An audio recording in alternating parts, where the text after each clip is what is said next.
Good evening. It is 5:30 PM on Wednesday, February 5th, 2025, and this regular meeting of the Sandpoint City Council is now called to order in council chambers at 1123 West Lake Street, Sandpoint, Idaho.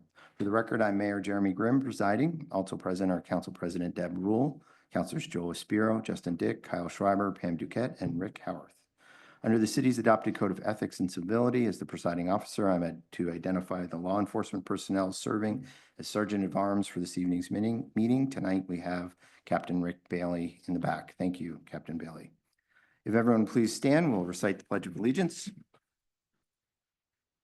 Pledge allegiance to the flag of the United States of America and to the republic for which it stands, one nation, under God, indivisible, with liberty and justice for all.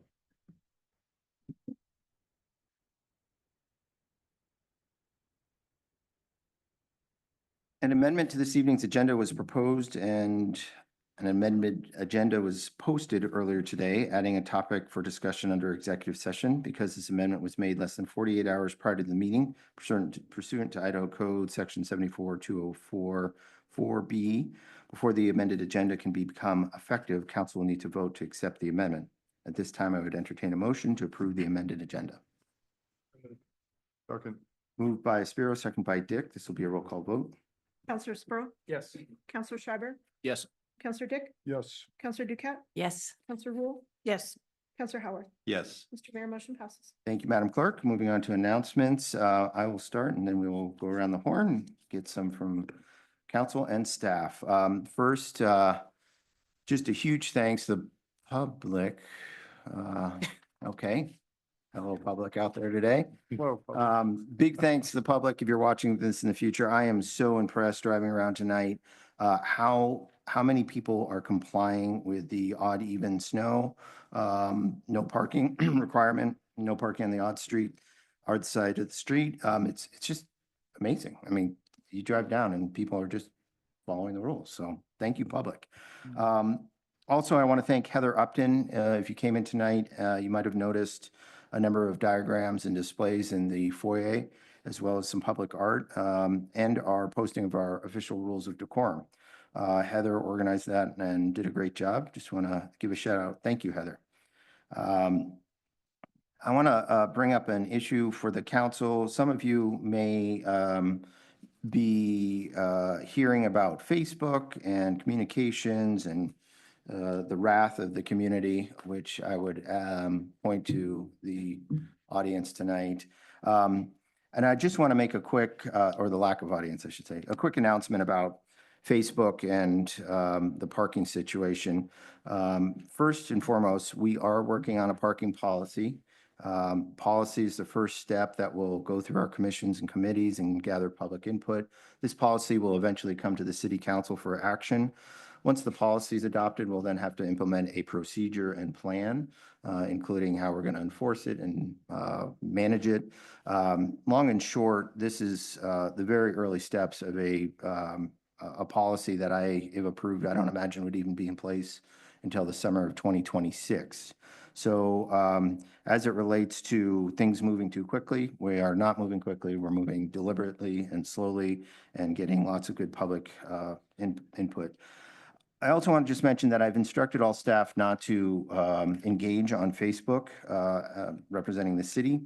As you can imagine, with hundreds and thousands of Facebook postings, there's no possible way that the city staff could respond and correct every infactual bit of information, inaccurate bit of information.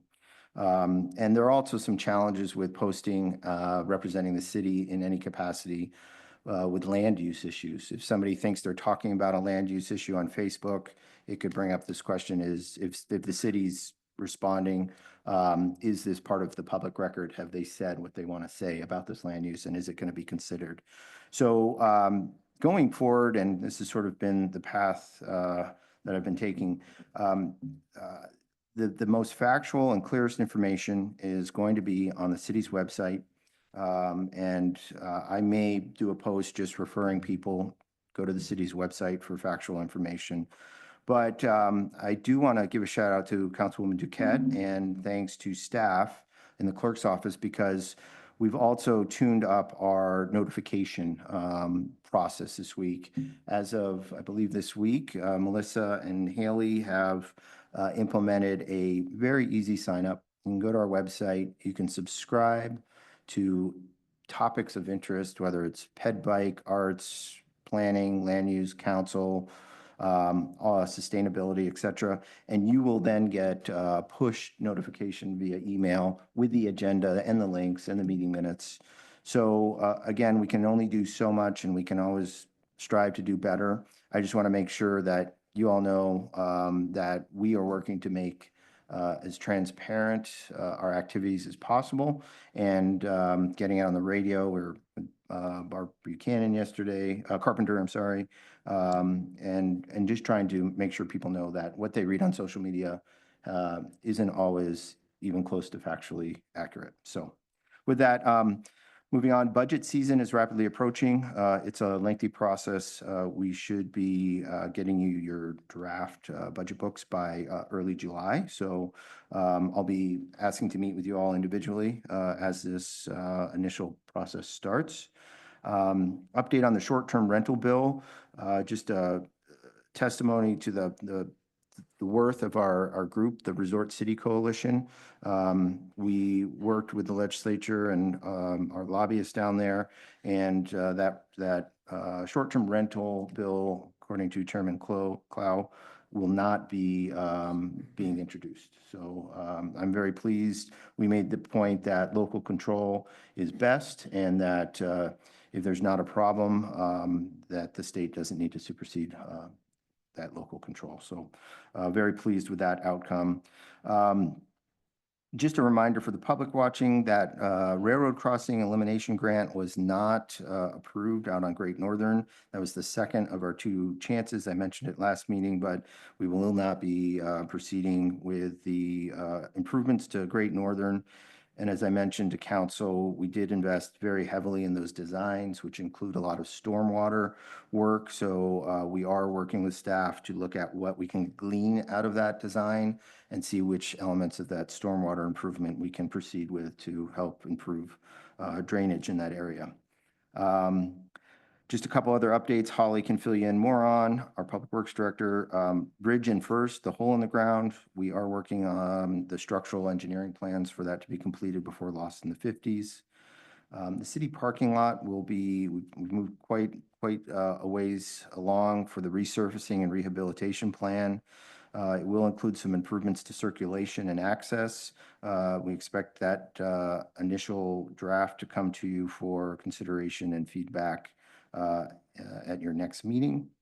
The Public Works Department is also working with Urban Renewal on the Phase 3 design from Bridge Street down to Superior.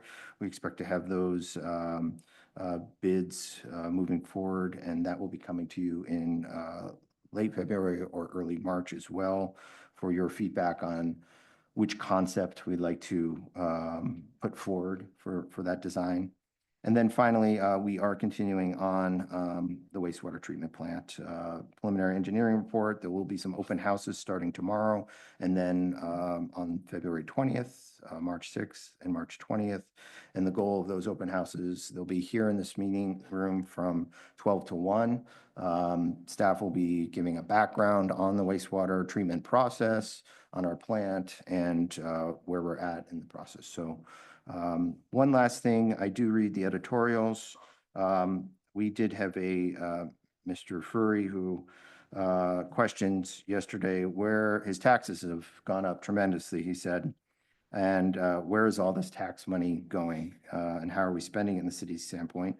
And I just want to clarify, the city of Sandpoint's property tax, the taxes go up. We received, as a city, $146,000 from our existing property tax last year. That's how much we got from these taxes going up.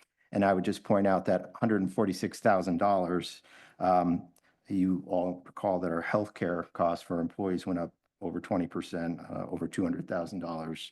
Of course, we have cost of living adjustments and other costs with inflation like any business. So despite his taxes going up, the city is not misappropriating or awash dollars. So just wanted to clarify that for that individual, that city resident who wrote in. With that, council members, are there any council announcements and announcements?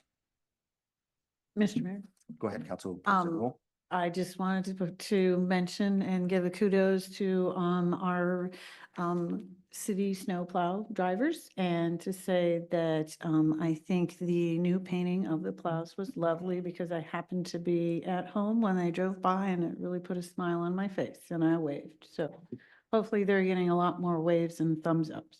Or other fingers. Yeah, I thought those were awesome. Mr. Mayor, Councilwoman Duquette. first off, thank you for pushing through that notification system, you and Melissa. We can't do any more than send it to their emails to have them read what's happening. I won't have to go around town and stick them on bulletin boards, the agenda anymore, maybe. Maybe. We could Thank probably you. try some other things, but you're, Yeah, we We'll- will. we'll keep if we working have on it. to. Thank you. And then we had a sustainability committee meeting on January 28th here at the council chambers. We were only missing one person, which was pretty good. We hadn't met for 2 months because of the holiday. Jason shared his presentation on the proposed parking management plan, and we got to ask questions and talk about that. So that's what we did. We worked on financial sustainability. thank you. Mr. Mayor, Councilman Dick. I was able to present on our last meeting of the Arts, Culture, Historic Preservation. I do want to give a tremendous kudos to Heather Upton as well as you walked in today.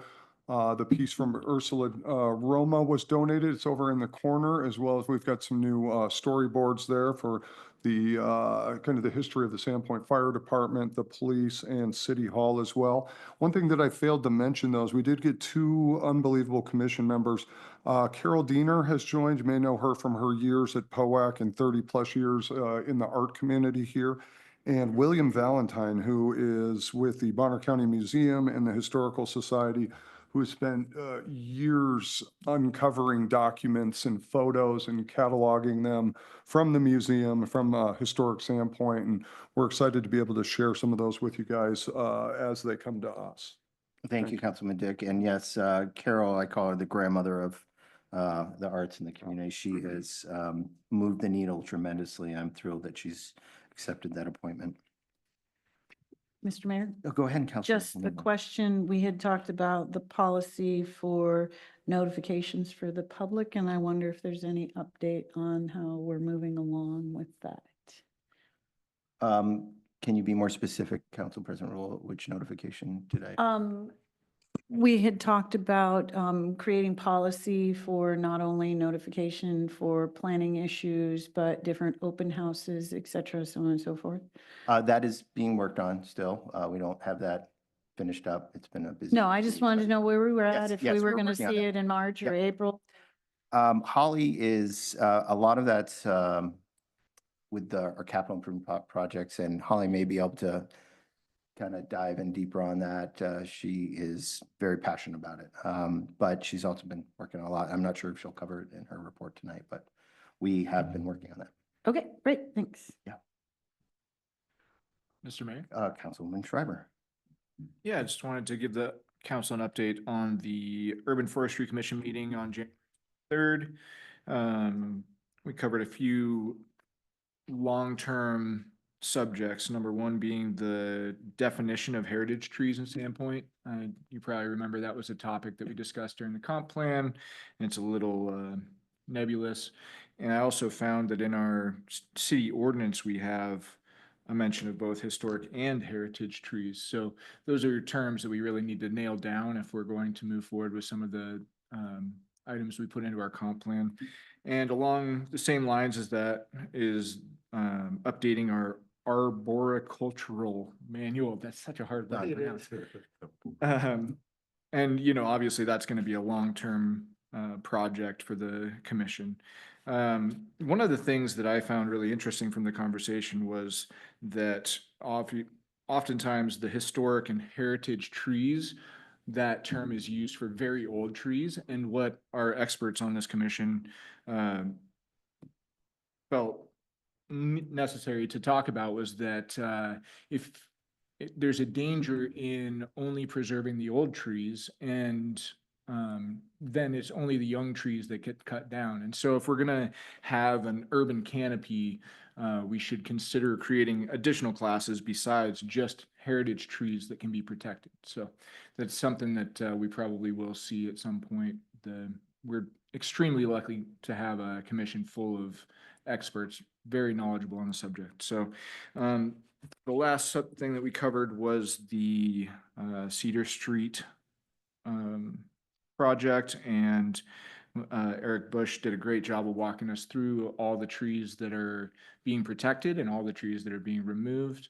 You know, there is one tree that is slated for removal that is possibly fits that heritage definition. So, Big maple, yeah. yep, that's the one. I think, you know, looking from a public works standpoint, there might be a value in that tree beyond just the aesthetics and the canopy, but also the stormwater retention and the traffic calming on a long stretch of straight roads without any stop signs or speed bumps or anything. Having a tree to neck down the street might create some additional safety. So, Good thinking. Mr. Mayor, Councilwoman Duquette? may I ask Kyle's couple questions? This is really for announcements. Okay. I think. It's about his announcement. Okay, keep I'll it ask short him and after. clarifying. I just want to keep us on the That's button. okay. I wondered where that was. It's on Cedar. I Cedar. believe the south. Cedar and south- what? Between Division and Lincoln. south side. And didn't we put a heritage tree definition in the comp plan? We did not know. We did. Yeah, because I remember bringing that up, Oh, okay. I stand corrected. and so see if fits what your committee wants, I guess. Yeah, Because I remember having it put in. right. Thanks, thank you. All right, council members, thanks. If I missed anything, let me know. Mr. Mayor, sorry. we had the Parks and Rec Commission meeting. I was not able to attend that, but somebody made me some lovely notes here, and I appreciate that. Really, we got an update from Jason Welker about the grants. I'll touch on a couple of these. Ms. Bradbury's talking about a youth basketball league, which I think would be really cool for our community. Updated on the lifeguard recruitment, we're within the $14.50 to $16 an hour range, so they're still working hard on that. And they updated the outdoor shooting range, which is, I think, was very much needed. And for our next meeting, it is going to be, it was moved to 2:30, and it's going to be a 90-minute meeting because we're going to be talking about the lovely parking. Yes. So Excellent. that's it. All right, with that, let's grab some staff reports and hear some updates and questions for our directors, if there are any. Cheryl Hughes, Central Services Director. Cheryl manages IT, HR, risk, contracts, procurement, things like that. So our update from Central Services, we'll start with special events. So Filter Carnival Parade of Lights is next Friday, February 14th at 5:30 p.m. And it is going to be, the route will start at the city parking lot. It will go up Second Avenue, over to Main and Oak, or left on Oak, down Fourth, and back around to the city parking lot. And then immediately following that will be the Winter Carnival block party at the Ponderay Winery. As far as the HR front, I'm gonna let the respective department heads kind of give you staffing updates in relation to their departments on that. So we're gonna hold off on the HR front because you'll hear from them.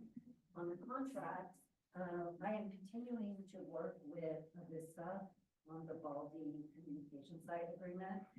We're getting really close to finalizing the final draft agreement. So that'll be good to, that'll finalize, it'll be essentially a 20-year agreement for the amount of investment they put up there. And then I am working on the senior center amendment. for their lease. It was a 15-year that expires April 30th of this year. So we're gonna be doing another amendment to that agreement, and it'll be the current agreement. So that's getting worked on. On the IT front, SCADA project, the expected completion is gonna be about a month later than expected. It's probably gonna be around June-ish. Right now, but we don't have an exact timeline on when it will be done, but it looks like it will be about June.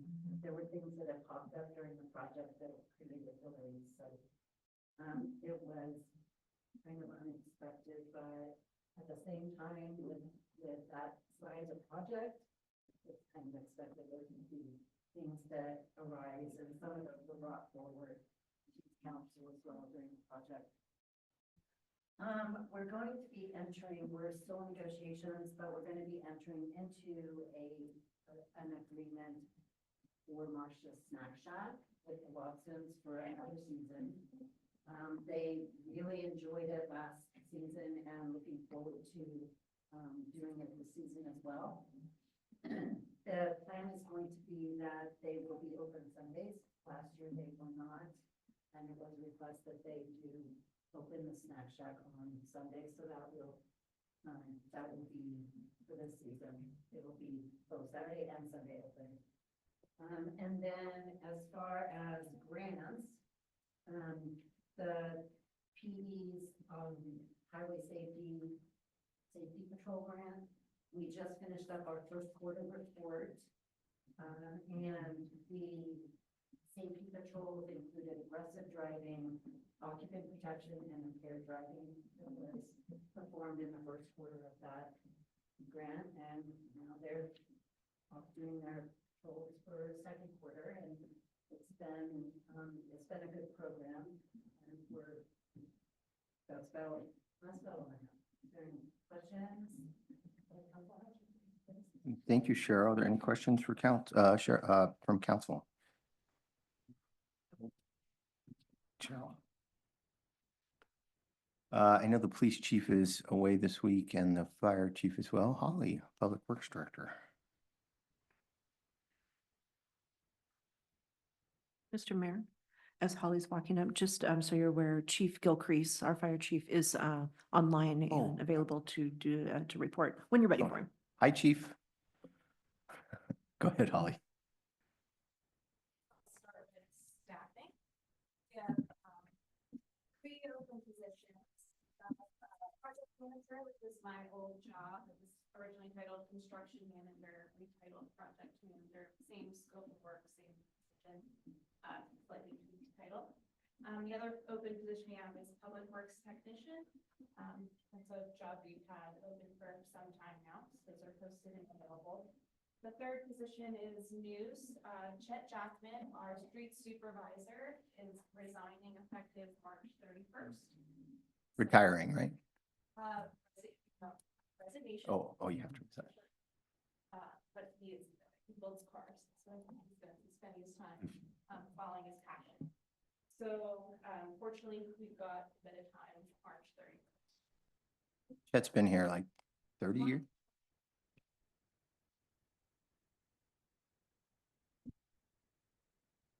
So we're going to download as much information as we can from him before he leaves. Next council meeting, downtown parking lot will be coming to council. So we'll have a draft plan for you to look at for repaving our parking lot. Tomorrow, our wastewater treatment plant, we brought our first series for our public outreach. These will be bi-weekly series every other Thursday to 1. Those are my big updates for public works. Council, any questions for Holly related to her field of work? Mr. Mayor, I Go ahead, have a Councilwoman question, if I Duquette. may. I wondered if they're open houses, so they won't be recorded, correct? They won't be recorded. I do have our website now under departments. Go to Public Works, you can navigate to wastewater. And then each topic we have has a subpage. So if you're available to join us for the open house, we can have one-on-ones where folks can ask questions. But all of the material is posted online. Okay, could you tell me where that is again? Sorry. On the web. Okay, all right. First is if you could just go to our website under news, there's a page for the open houses and you can navigate that way. The other way you could get there is at the top under departments. You can navigate to Public Works and then under that wastewater and below wastewater, there's different topics of discussion. Okay, that 12 to 1 time is going to be hard for a lot of people to get here.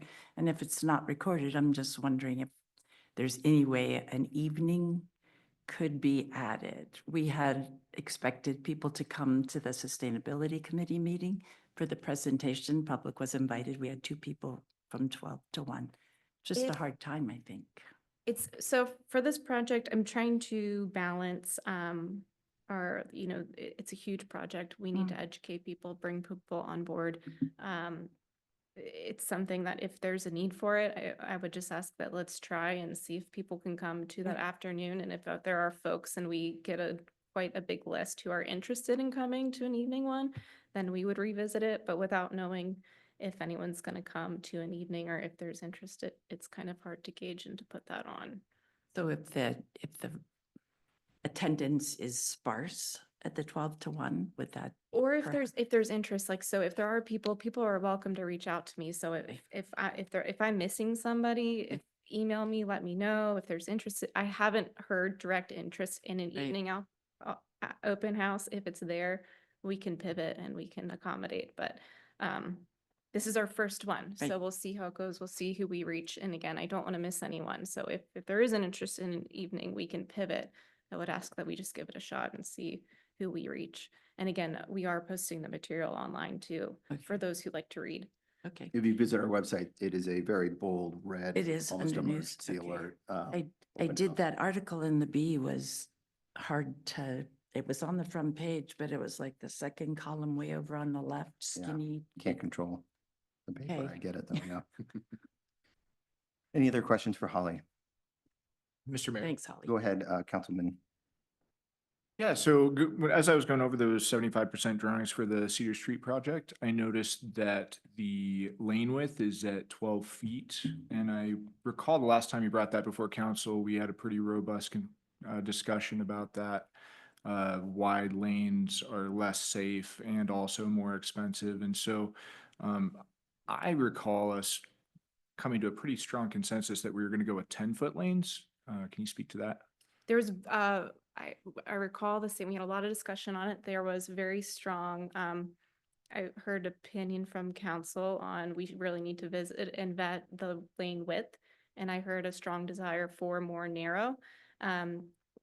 We are going to bring the preliminary design of Cedar Street to council for your review. We had the engineering firm, HMH Engineering, do a traffic study. They took traffic counts. They saw the volume of traffic on Cedar. It's a collector road. There are trucks on that road. We've got an Avista yard nearby. So their recommendation is 12-foot lanes based on the type of road, the classification it is. The other reason for the 12-foot lanes is these are share roads. So shared bike and vehicular traffic. And the recommendation for a share is to be no more narrow than 11 feet. So that's what that design is trying to balance right now. But it will formally come to council for review and your consideration with all those details. Thanks.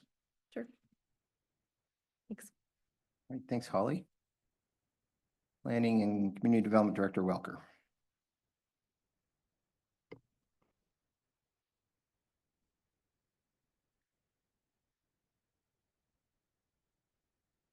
Good evening, councilors. I'm going to start with actually a little bit of feedback on a request that Councilwoman Duquette put forth a few weeks ago to look into the dark sky ordinance. So we've been talking about that in the planning and building team and our ability to, and actually, unfortunately, our inability to actually pursue enforcement of that right now. But just a few things to share with the public with regards to what our city code, chapter 8, this is the building regulations, does have to say about dark sky ordinances, and I'm sure Pam has it in front of her.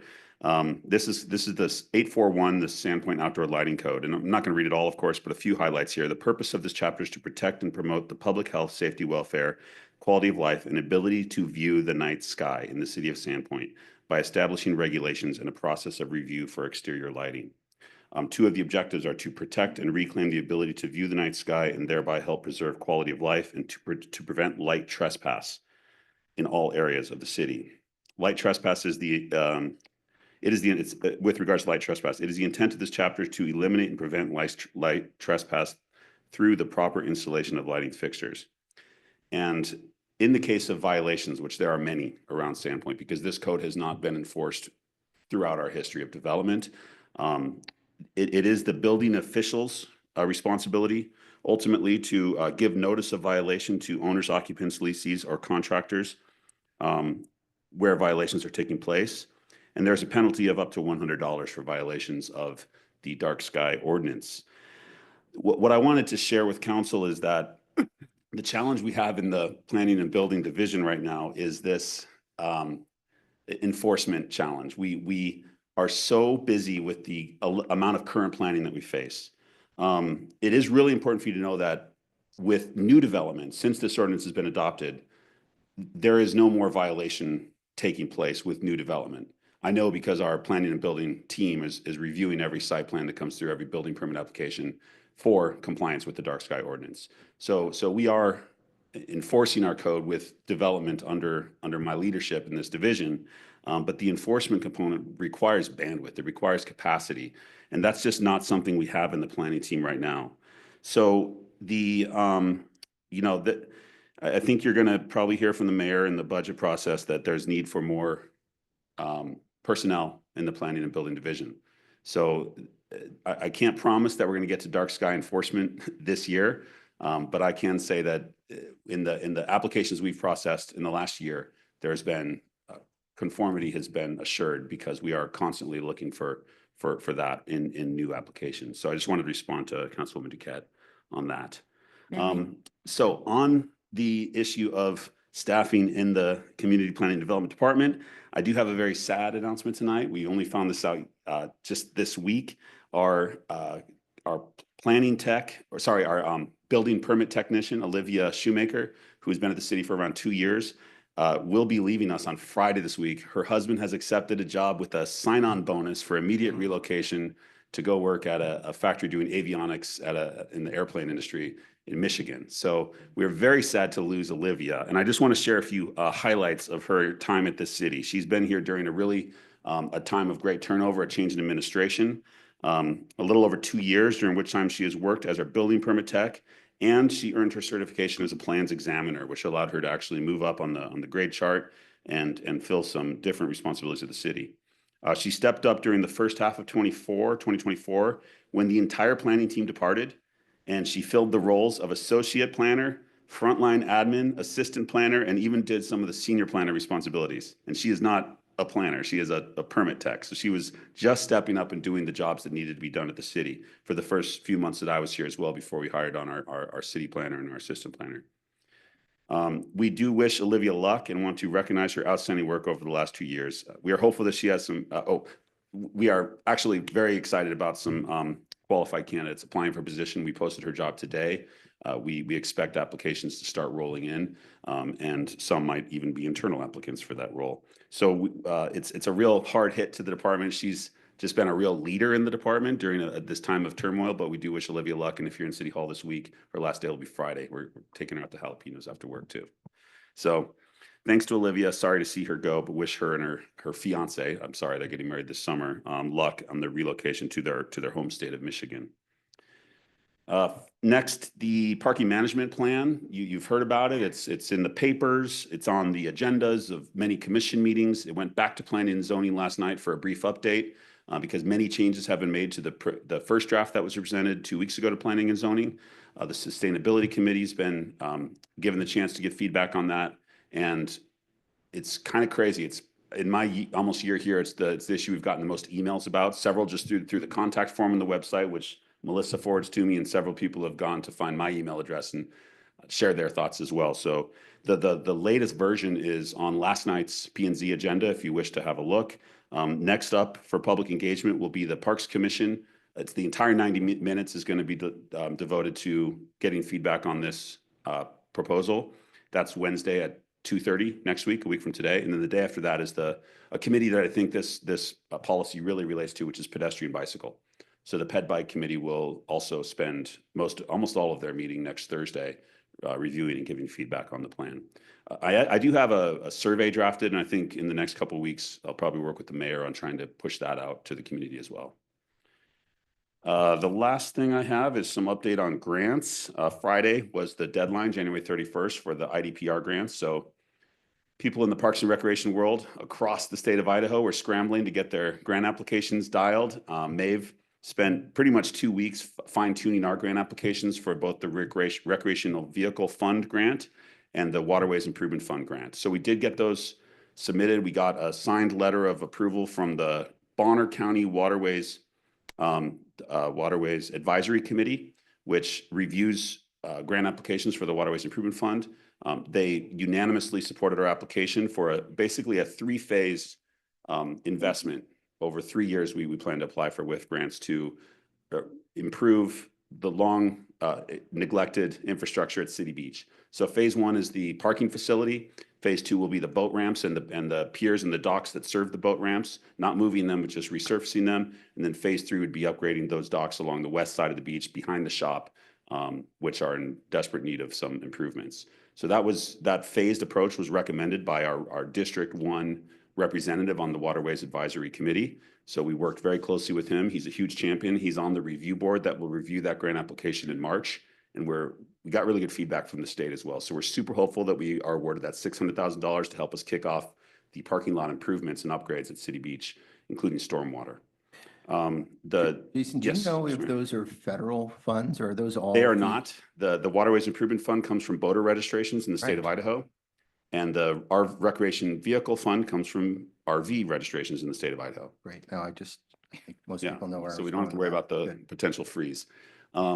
The RV grant, we asked for $950,000 and provided a $50,000 match, 5%. That's the minimum. For the WIF grant, we applied for $600,000 and provided a $100,000 match. The rationale there, this was reviewed with the Parks Commission, is that the WIF grant for the parking lot is kind of the one we are putting a higher priority on. So we offered a larger percentage grant to try to, larger percentage match to try to increase our chances and our review score on that. The RV park, that is an amenity that is in great demand. It earns the city over $100,000 a year. If we can get close to $1 million of state RV registration funds to invest in that and improve it, it's kind of a no-brainer. It's proven in the last 3 years to be a really desirable park amenity. If we do not receive that grant, we can maintain it in its current state, hopefully make some small improvements with our parks maintenance crew, and then over the next couple of years determine what the future of that location will be. We have 2 concepts that envision boat trailer parking there. That's something we might explore as a Parks Commission, as a council, depending on the outcome of this grant application. So we expect to hear in probably late April or May whether we are awarded those 2 grants. Our fingers are crossed. And I think that's all I have. I just wanted to thank Maeve for her work on those grants as well. She's a real hard worker when it comes to these projects. She's super excited to hopefully be able to oversee those projects in the next couple of years. I'll take any questions if you have them. Thanks, Jason. Questions for Director Welker? Yeah, Mr. Mayor, thank you, Jason and staff, for your hard work. Do you have any updates on the James Russell in terms of revenue for January and how that's looking? How's labor? How's cost over there? Yeah, we saw our memberships grow rapidly when we opened up memberships in mid-December. And by the end of January, we're up to around 190 members. Unfortunately, the challenge has been the rollout of our new rec software. We were hoping it would be rolled out in mid-January. It's now looking like next Monday that's going to roll out. So as that kind of rollout date got pushed back, the rec team was hesitant to try to push for renewal of memberships on the old rec software. We were hoping we'd be able to renew all our memberships on the new rec software. But middle of the week last week, we made the call. We're not going to be able to do renewals on the new software. So we did the email blast and we asked the 170 or so members to renew their memberships using Civic Rec, which is the old recreation software. So we haven't quite gotten all 170 of those renewals yet, but as of this afternoon, it was 73 people had renewed on this old software. So there's kind of a little bit of frustration in the rec division because what was expected to be about a 1 month transition to the new software has turned out to be more like 2.5 months. So we are, that has meant that our revenues have not been like topped off again. But my expectation is that, you know, the vast majority of those 170 or so paying members will eventually renew. Some of them might just wait till next week when the new rec software comes out. As far as use, not surprisingly, the community court time is proving to be by far the most popular time of every day. That's a blessing and a curse. It's a blessing because we're providing free access to the facility for community members. It's a promise that this council made. On the other hand, until that demand during that community court time gets to the point where, you know, people show up and there's just no court space available, which is quite a lot of people you'd have to get. Right now, we're averaging like 24 people during community court time, but most of those are playing pickleball. You can fit 56 pickleball players in there. Until which time, you know, you show up and it's pretty much impossible to get a court. There's not a really strong incentive for those people taking advantage of free community court time to go ahead and pay that $40 membership, which is kind of what we're counting on, is the people who want the convenience of playing at any time of the day, not just during that 190-minute block, will pay the $40, join, and then become regular users. So I'm working with the recreation team. You know, it's a little challenging because we are trying to run this as a business essentially. It does need to cover its cost of operation. So far, it's not there. But any new project like this is going to take a few months to get up and running. I do want to thank the Sandpoint Tennis Association. They're hosting a membership drive on Tuesday evening next week. It's free and open to the entire community. You don't have to be an STA member. They've reserved the entire facility. They're paying for it, and the community room. They're going to have snacks, beverages, no alcohol, of course, but all the courts will be available. There'll be round robin play going on. And the goal there is to try to get more of their STA members to become JER members. So I'm hoping that you know, nets us another couple dozen paying members at that social event. And you're all invited as well. I plan to go next week. I think it's at 6 o'clock on Tuesday. So swing by, should be packed. The pickleball club did their pajama party there a couple weeks ago, and they had over 60 people at that party as well. Thank you. Yeah. Any other questions for Director Welker? Mr. Mayor, if I may ask one more question, I'm not going to beat it. The the lights, sorry. It's not just for people, also the migratory birds have issues and our nighttime pollinators. I don't know what you do legally when it says that all existing lighting that is not in compliance shall conform within 5 years of chapter. It was adopted in 2020.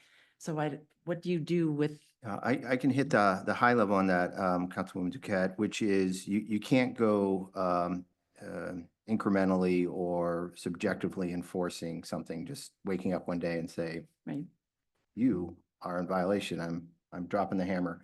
So we have to have a citywide, thorough, consistent enforcement action. I imagine it would start with letters, letting everyone know that if you are non-compliant, you need to bring it into compliance, then some sort of inventory, and then identification of those that aren't, and then a progressive ramp up of enforcement. But we have to treat everyone equally. We can't just enforce this randomly against an individual. So it's going to take, as Councilman Welker said, it's going to take bandwidth and time and capacity that, I'll say we're still struggling to start the wheels going on the downtown, commercial district rezoning to bring that in line with the comp plan. So we need more capacity. When my budget comes out, I hope you are very supportive of my request for additional planners to enforce. Okay, I do understand that. I just wondered what you do about the code that says it should be done within 5 years, and that's this year. Is that a legal issue, or I'm new to code? So that's a complicated question. Okay. Something I could answer. Okay. All right. Not sure you're on there, Zach, but I heard you. Your microphone button, I don't know. Yeah, I heard. Good. Any other questions for Director Welker? Thank you. Thanks, Teresa. Fire Chief. Yeah, Chief. Chief, do you want to give a update? I know you have some things in consent. If you're Oh, out there. sure thing. Sure thing. I just hope everybody can hear me. I'm gonna share my screen real quick. Yeah, consent is going to have our grant application. We're looking for resolution approval for that one, for the breathing air compressor that we know we we were going to be needing that, but it looks like they finally opened it up, so we should be good to go. Let me just see if I can do this here. Can everybody see my screen? Is that Yeah, it Yeah, looks like it's up maybe. there. All right, so Sandpoint Fire, just wanted to kind of walk everyone through, talk to the mayor. We just want to give kind of a snapshot of how we've been doing this last year versus a couple previous years, and then what we're looking like moving forward. So, and Councilman Shriver's seen something similar to this back when the JPA was around, but this is all for Sandpoint Fire only. This is our stats. It doesn't include anything from back when the JPA was in force. So, what we have on the left is basically just the different types of incidents that we go to, and these are all based on the INFRS. It's a National Fire Incident Reporting System. We report to the state, and then the state reports all of our numbers to the national warehouse. And they archive everything there. And these are, so 100 series against fire, 200 explosion, and on through the rest of them. Ones that we really like to break out are structure fires versus fires that, they're other. It could be a brush fire or a cooking fire that's been contained to the pot or to the oven, the appliance that it was in. And the other thing that we really like to break out is our EMS and rescue response. So we categorize those two ways. The first way is if we arrive first and assume patient care before turning over to Bonner County EMS. And the second one is if Bonner County EMS arrives first and then we assist with patient care following that. We do like to keep track of our response times. We're in the process of switching over to a new RMS, a new records management system. We just went live January 1st at midnight. So we're hoping that some of this stuff is going to correlate over to when it gets to the new system, we start running reports in that, it's going to be a little bit more accurate. But just to kind of break down our response times year over year, dispatch to arrival, we are shooting for under 7 minutes. And it looks like we're hitting that every year. There's some fluctuation. Turnout time is the time from we get the dispatch to the time the tires are rolling out the door. We like to get that around 1 minute and 20 seconds.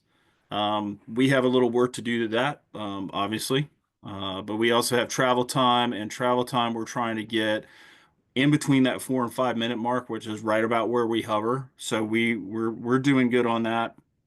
There are some glitches, not glitches, but glitches in the system rather that in the turnout time. And it's some of the protocols that have to do with us and with the dispatch center, and they don't really jive. So some of those times they're probably a pretty good indicator, but I think we're gonna get a little bit more accurate as we move forward into this new program.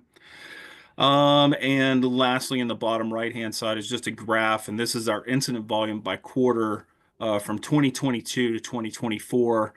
As you can see, 22 and 24 are almost mirror images of each other with the blue and the gray line. And 23, we had some anomalies. We started out almost the same as 24. We dropped call volume dropped down a little bit before it went back up, but I just want to kind of give you guys just a snapshot of what we're doing. The intention is to get this reported out to you on a quarterly basis, so you can always have this for reference, and any questions that you have or what have you, then you can always reach out and we can add to this or anything you want to do. But I just if you guys had any questions. Appreciate you bringing that forward, Chief. This Mhm. is, I think, kind of information that's helpful for the public and the council. I have one Sure. quick question before turning over to council. The false calls, what's involved in that? I see that they're up probably, 20, almost 30% since 2022. Right. False calls can be there. Usually it's the majority of false calls are alarm activations that there's not, I mean, it could have been a system malfunction, people pulling the pull stations, things like that. We have a couple of what we call the frequent flyer occupancies that are in the city that we're working with those folks to help get them, get their deficiencies corrected, and it seems to be working. It's just, yeah, it's an increase, but it's one of those things that we just, as we see them and we trend, I'd rather people put money into, fixing their systems than just, paying a fine over and over and over again. I mean, we will fine them if they've, according to our fee schedule, if we go there more than 3 times. But yeah, You they actually- just, you actually there's roll- more and more of those happening. So You actually roll to the incident in a false call? yes. Okay, thank you. Yep. Council members, any questions for the fire chief? Mr. Mayor. Go ahead, Councilman Howard. Hi, Chief. Rick Howarth. Hey, just real quick, I imagine that the number of incidents is going up could be correlated to maybe the population growing that you serve. It would be great if you could show in the future maybe a normalized rate, so incidents per 1,000 residents or incidents per whatever the right metric is. Okay. Just maybe give us a sense of whether it's population that is driving it or some other factor. So, but Sure. I will look at the new platform that we have. I know one of the big things that I like about it is we're going to be, we should be able, well, I say we're going to, we should be able to isolate it into our zones in the city for our building zones. So we can kind of break it down to this much has happened in the residential area, this much has happened in the mercantile area, this much is in general business areas, things like that. So, yeah, we're excited to have that new platform on board. So, as we move forward with that, we're really gonna if it's got a button, we want to tweak it. I'm kind of on the same, I'm on the same boat as Council President Rule on data. Data is paints the picture. So, more data I have, the better I feel. One of the other things that we are going to look at, on this one that we weren't really tracking before is our calls inside the city limits versus outside the city limits for those auto or mutual aid calls. We're gonna be able to track that a lot better now that we've built that system out to do that. So I'm looking forward to kind of seeing what that's going to look like. great, thank you. Or council questions for the fire chief? Thanks, chief. Appreciate got it. it. Thanks for being here tonight. Uh-huh. I believe that's all the department heads here. Anything, Captain Bailey from police? Critical? No? Good. All right. Next, we'll proceed with the public comment portion of this meeting. If you wish to speak and haven't yet completed a sign-up form, please do so and hand it to a staff member at the back of the room. If you'd like to speak on any item included on this evening's agenda, now is your opportunity to do so. For purposes of general public forum, you are also welcome to comment on any topic that pertains to the business of the city of Sandpoint that is not included on the agenda. Those attending remotely who wish to speak may raise their hand on Zoom at this time. I'd like to make everyone aware that the city does have a public policy on public meeting decorum. These rules are posted just outside the chamber entry doors. In summary, I would ask that everyone please be pleasant and respectful, not make derogatory statements about others, including city staff, not be disorderly and disruptive, no calling out or clapping or holding up signs. Please note that the council cannot take testimony on any planning-related matter outside of an official public hearing. Public comment is for public comment only, no questions or debate. You're welcome to contact me during regular business hours if you have questions or concerns. Again, this is your opportunity to speak on items listed on the consent calendar under new business or old business, or on any item of general nature relevant to the business of the city. This is the only public comment time that will be offered this evening. When it's your turn to speak, please state your name and whether or not you reside in the city limits. Each speaker will have up to 3 minutes. With that, Madam Clerk, has anyone signed up to speak during the public comment time? Yes, Mr. Mayor. Becky Meyer. Good evening, Dr. Meyer. Just coming back to give you a little bit of an update. Well, welcome everyone, or welcome back myself. I want to let you know that tonight may be why not enough people are here, as we do have a parent meeting going on tonight, our second one about the JROTC program. So hopefully there's a lot of parents over there and family, community members that are at that program. If we get that program, we'd be the second in the state. So there's one down south at Bora High School, and this would be our second in the state. It's a very big opportunity for us, and we've got a lot of push from our senators and governor and such. So hopefully that will come through for Sandpoint. If we have enough student interest, we do have the ability to move forward. So hopefully I'll have good news and tell you that that all went through. That And- parent meeting is going on right now at Sandpoint Middle School. Dr. Meyer, I want you to know you have more than, I'll give you an extra minute or so since Okay. you are the superintendent of our Oh, school district. Talk quick. No, you're The fine. second thing I wanted to update you with was we have 2 facilities projects that are starting in your city. And one of them is a grant-funded one that was from ICRS, Idaho Career Ready Students. That was a CTE program for the state. So we wrote it for over 5 million. I wrote it probably about 112 edits, and not exaggerating, and it finally got approved by the council down at the state. And we got 3.5 million to start the CTEC. You might have seen that in the Bonner County Daily Bee. And the CTEC is going to be Career Technical Education Center of North Idaho. So any students will be welcome to apply. Sandpoint High School, it could be any high school students, Boundary County, Bonner, they have K-Tech in Coeur d'Alene. They have 625 students there, over 100 on the waiting list, and there is 100% placement rate after they graduate from K-Tech. I sat on that board for 6 years, so we're hoping to replicate that success and offer opportunities for our students up here in this community in North Idaho by this happening. We'll start out with the residential carpentry, health occupations, diversified health, sports medicine. There'll be an automotive bay, but we're going to be working with the community, hint, hint, for people that want to help equipment to go into there. That was the part that was cut out of the initial grant that I wrote. So we're going to be looking to partner over the next several years with community people that want to help with automotive technology.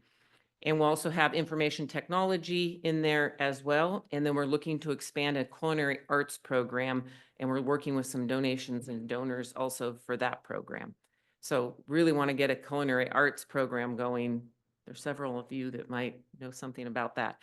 So really great opportunities for our students. That campus, I did write the grant for it to be at the district office. I wrote that onto the 3.8 acres.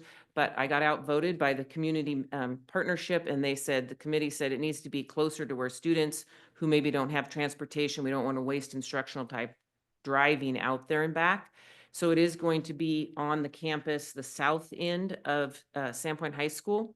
You see that portable that's covered there on the south end on this side of the Forest Service building. That is going to be moved this summer.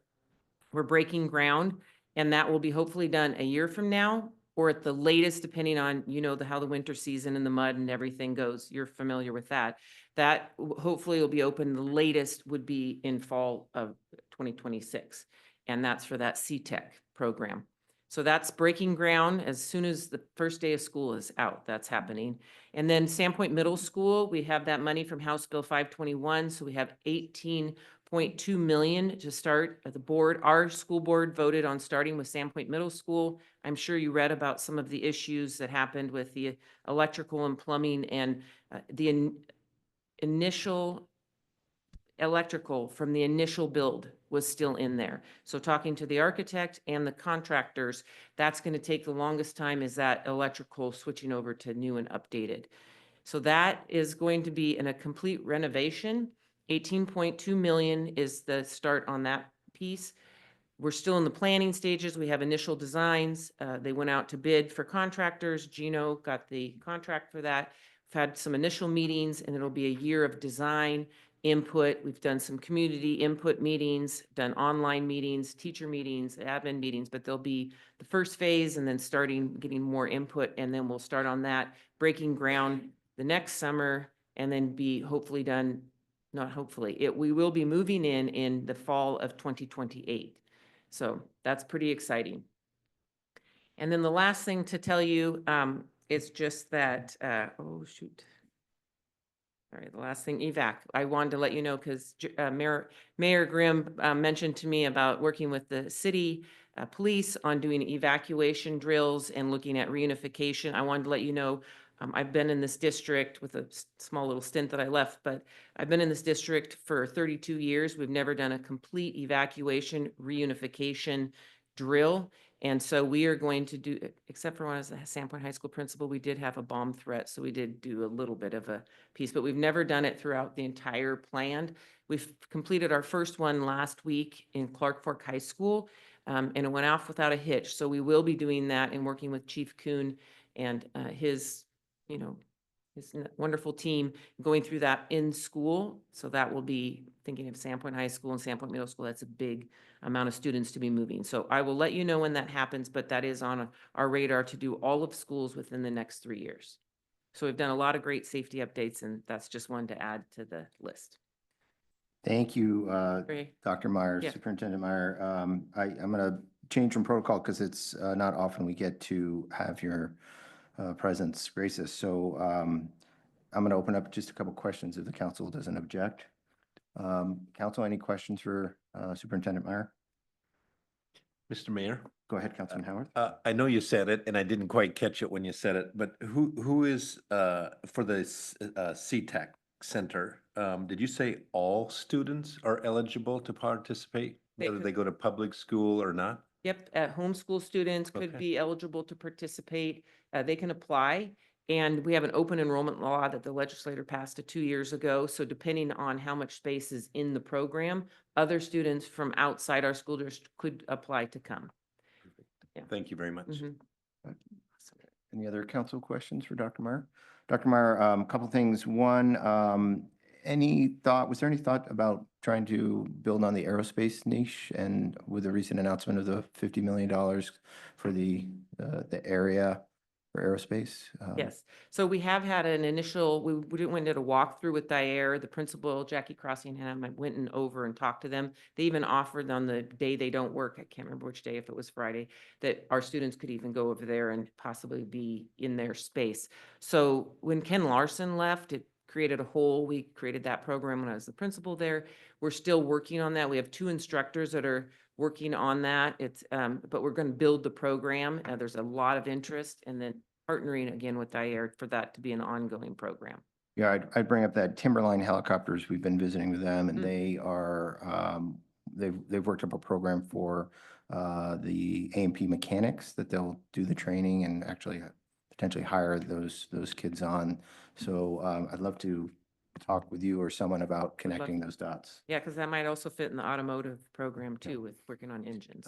2 quick other things. Chet Jackman, who's retiring but resigning, he is a world-class auto mechanic Okay. and builds like $200,000 hot rods. So you should get with him. And then finally, just keep in mind early and frequent communications with the building and planning department on your exciting projects. We have a lot of development going on.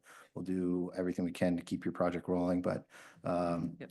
good planning takes just being aware early. So Right. thank you. All right, thank you for the opportunity. Keep up the great work.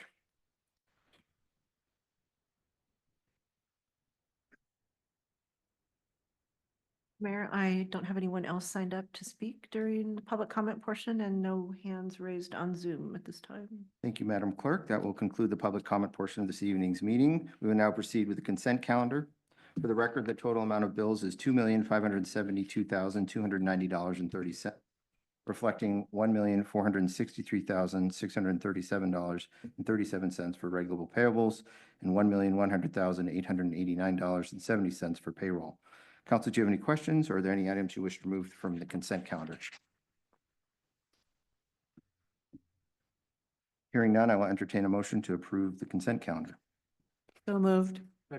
Moved by Council President Rule, second by Spiro. This will be a roll call vote. Counselor Duquette, Yes. Counselor Schreiber, Yes. Counselor Sprow, Yes. Counselor Howard, Yes. Counselor Dick, Yes. Counselor Rule. Yes. Mr. Mayor, motion passes. And Mr. Mayor, there is a hand now raised on Zoom. Do you wish to entertain that? comment? Sure.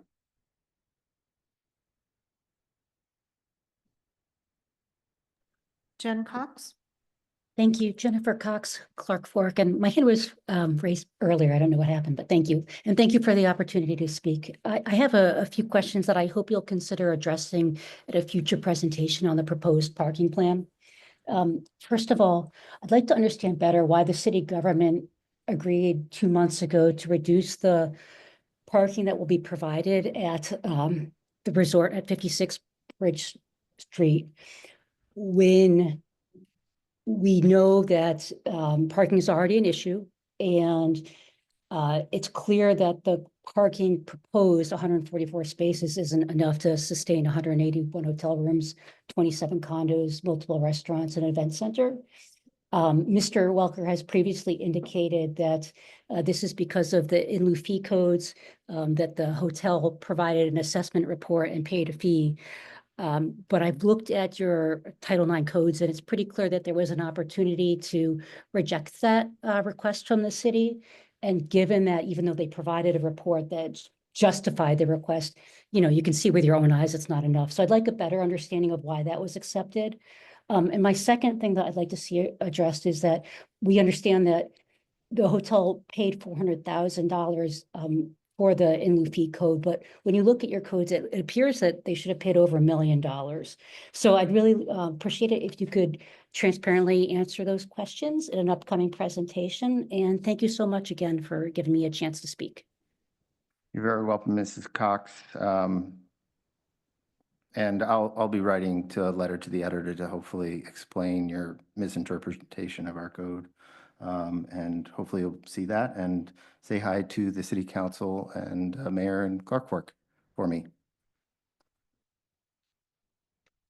With that, we have no old business and no new business. The final item on the agenda is an executive session. I will now entertain a motion to convene an executive session pursuant to Idaho Code Section 74-206-1C to acquire an interest in real property not owned by a public agency, and Section 74-206-1D to consider records that are exempt from disclosure as provided in Chapter 1, Title 74 Idaho Code. This will be I need a motion and a second. So moved.